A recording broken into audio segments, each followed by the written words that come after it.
Mot inamin na sa pera lang nakatutok noong lumalaban pa siya sa PSP. Noong pumasok nga ang PSP sa battle rap scene, unti-unti ngang uminit ang sitwasyon sa loob ng flip-top community.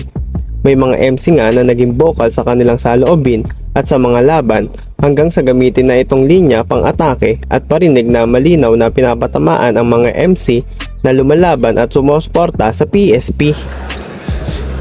Arik! Ba't ang baho? Nakakasulasok! Kaya pala may taga-PSP na nakapasok. Ako ang king of Tagalog flip-top! In the place to be! Di ka bagay dito, doon ka sa PSP! Liga ng mga WAC MC! Di ba? Di ba taga doon ka sa may liga na pag nag-host ay pahinto-hinto? Oh, anong pakiramdam na ma-introduce ka ng hindi sinto-sinto? Maraming taga-suporta ng flip-top ang hindi nagustuhan ang ibang lineup na binubuo ng PSP noong 2023. Isa na nga sa naging malaking issue nito ay yung inaagawan ang flip-top ng mga dream matches na si Enigma mismo ang nagpahinog, pero sa PSP nga naganap tulad na lamang ng laban ni Mot at Six Threat.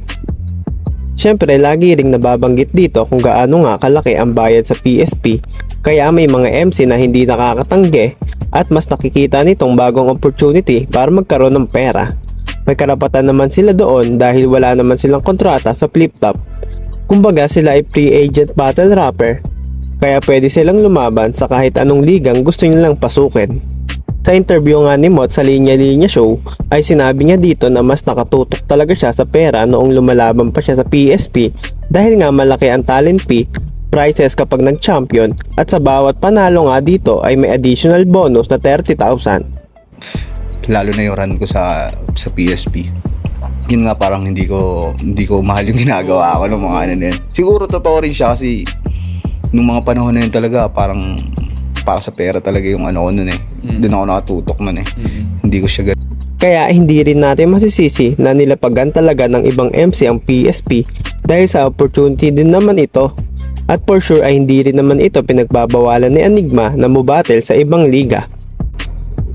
Dagdag pa nga ni Mot na iba talaga ang atmosphere ng lumalaban sa flip-top kesa sa PSP.